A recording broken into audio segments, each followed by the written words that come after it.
Howdy Saints. Today we're going to be working on these fender clips slash clamps that go on the fender flares of the Jeep Cherokee XJ to hold on your fender flare.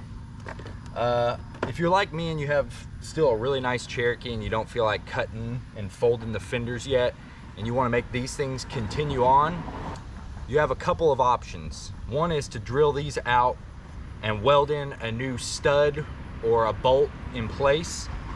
The other option is to drill them out and tap them and then thread in the new bolt and then tack weld it in place, or hope that you don't have to take them out again and just tighten them down and hope you can back them out if you ever need to. I got stainless steel hardware that is number 10 bolts by 24 threads. I think NC is what they refer to it as. And we're just gonna tap these out. I got 4 of them to unbolt with the original hardware, and then 3 of them broke. So out of 7, 3 broke. Not quite 50%, but all the way around when I've taken these off in the past, I've had probably right at 50% of them break. They just notoriously do. So you might as well do yourself due diligence, get stainless, put them back in where you can unbolt them if you need to in the future. And then if you need to drill out even more of them later on, you can, and you can add more and weld them if necessary. Let's get to it.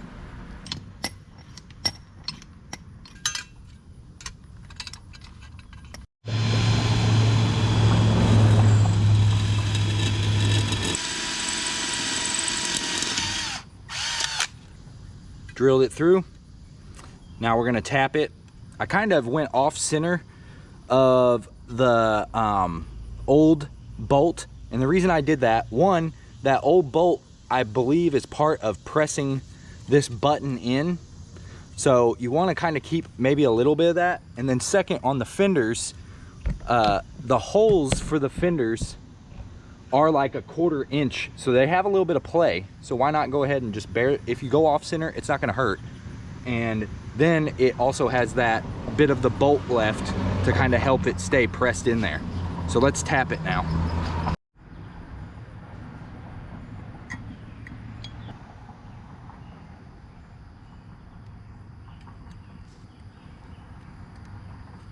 Okay, got it through. Let's run it through a little bit, back it up. Some people say double tap, but if the screw thread's in fine, I say that is your second tap. So, not really, but like, it's your confirmation. So let's try putting the screw in it. I put a lock washer on it just to give it a little bit extra bite if I ever decide to turn these bad boys back off. But looks like a good repair in comparison to the old. Let's go ahead and line this one up and see how it fits. This is the rear side, and it fits. Now on the back side, I went ahead and got these flat fender washers where it has plenty of surface to grab onto the inside of the fender, and it fits pretty good. Then I grabbed these nylon locking nuts, and we're going to use those on the inside. So hopefully, being that all this is stainless, we don't have any problems of it rusting and binding like the older hardware was. So I'm gonna go ahead and drill the second brace, or the second clamp I should say, off camera. Also, I used a, it's actually supposed to be the size in between these two. This is a 9/64 and this is a 5/32. The 9/64 is just a little too small for that tap. Technically, the 5/32 is a little too big, but it's not too big that you can't tap it and still get the bolt to hold. So I'm gonna use that and go with it, since I don't have, I guess it would be a 1/28, which is ridiculous to think about. So let's get on to it.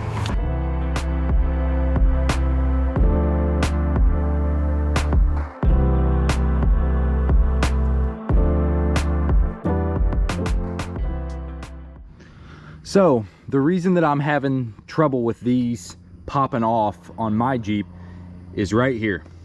This corner catches the front of my tire, and as the tire comes up, it rubs. Going forward, it's not so bad because it's spinning downward right here, hitting it. But when I go in reverse and it grabs it, it just pushes it straight up like this. So what I'm gonna do is I'm gonna cut this little triangle section where you can see my tires rubbing it. Because look, the rest of it's dirty. And I left it this way so I could tell where I was having rubs when this thing got popped off. And it's just this little spot right here. And there's like a couple other spots that might be where it was rubbing, but it's not obvious up here. It's really right here. So I'm gonna trim that part off, and then we're gonna install the second clip. I installed the first one. I'll show you how I'm gonna install the second, and we'll go from there.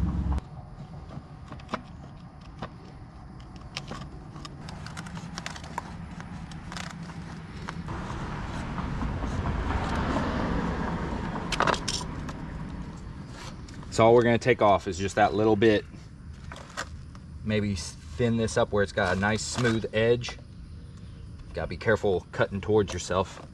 But just that, I think all my Jeep needed was that little bit. If anything, it's gonna smooth out as the tire comes up where it doesn't have a blunt edge to grab and pull up like it used to, because it used to have this square edge to grab and push up. Now it will hopefully kind of just guide over that, and if anything, it'll just barely rub against this. So hopefully that fixes my problems. Okay, let's put this guy on. So the secret of this is you got these little clips that got a little bit of a catch on them that buckle into these points. Make sure your thing is all bent straight where it flows really nice. And then what you're gonna do, you're gonna take it, you're gonna put it level with the fender, and you're gonna snap one end in like that, and you're gonna come to the other end and snap it in. Make sure it's kind of sitting in there good, and that's how you do it. It's that simple. Now let's install it. Pick a couple of them to reference to get it started. Feel inside the fender like this to see if you've made them through, and then just work your way in one direction. They can be a little tricky and problematic, but once you get it to start falling into place, it usually just kind of follows in. You just kind of maybe got to manipulate it, look up in there and see where the holes are misaligned, and just barely push the metal piece into place. So now what we're going to do, we're going to put all the nuts on the inside and tighten it down. Let's do that, and then we're going to reinstall the fender liner. And pushing new clips in is always a good idea if you've taken that fender liner all the way out. Also check for rust while you're in there and take care of the situation before you just cover it again. Let's go ahead and do that in a time lapse.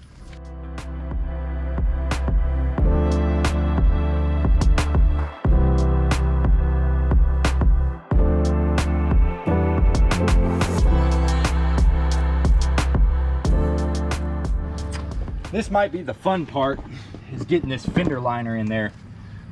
Just when you get it tightened down, check your seam along the top and make sure everything looks like it's snug. Right here it didn't look right. It looked like it was lifting off, so I barely pushed it up, and the body line that pushes out right underneath this cap was kind of keeping the thing out. But once I pushed this fender flare up slightly, it relaxed in and looks right. So just keep that in mind. And when I was tightening everything on the front and the middle as I went, I pushed it up to the highest point I could and then snugged it down. That way this fender has as much clearance as possible. Now we're gonna get the fender liner in. This is gonna be probably the fun part of this whole thing. You could do it with this still loose, and that might save you some hassle on this end, but it'll make it a lot harder tightening all these bolts. Just keep that in mind. Let's do a time lapse and see if I get this thing in easy.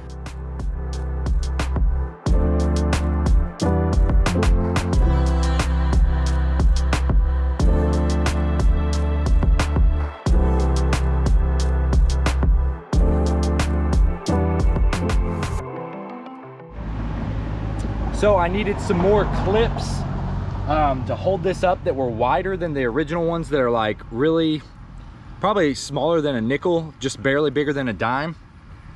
Here's another one. And I got these, the part number is a DORMAN 963055D. And these things, I mean, they're almost quarter size. Here's a comparison. They're just a little bit bigger, have the same kind of teeth to grab into the holes that are in the factory fenders, at least on the 97 to 2001 Cherokees for the fender liner. And I really like the way that they clipped in. This kit actually comes with a couple different ones. There's ones that are slightly bigger and a little bit more predominant of a Christmas tree. I would go ahead and use these at the top where it needs the most support, and then use the smaller ones on the stuff that would mount vertically. Ended up going to Ace, started raining, and I thought, why not just go ahead and stack a washer on top of the new studs that we put in our clamps and go ahead and tighten it down that way. So I just put that washer on the stud. Now I'm putting a locking nut on top of it. And I went ahead and got quarter hole fender washers to hold this fender liner in place. Now I'm gonna take the wrench.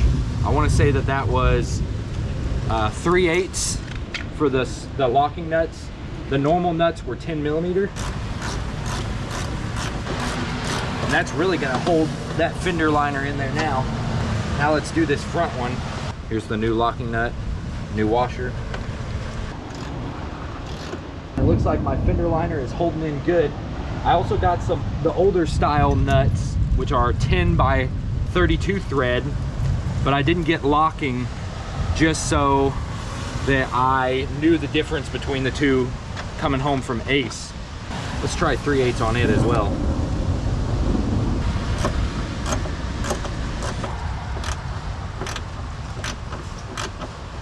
Howdy. It's going good. Just making YouTube content. Okay. That's really holding the liner in there now. I like that. This is gonna conclude our video. Hopefully it's not raining where you're at and you're having a swell day. God bless you guys. Your friend St. Chris. Later from Ace. Have a good one.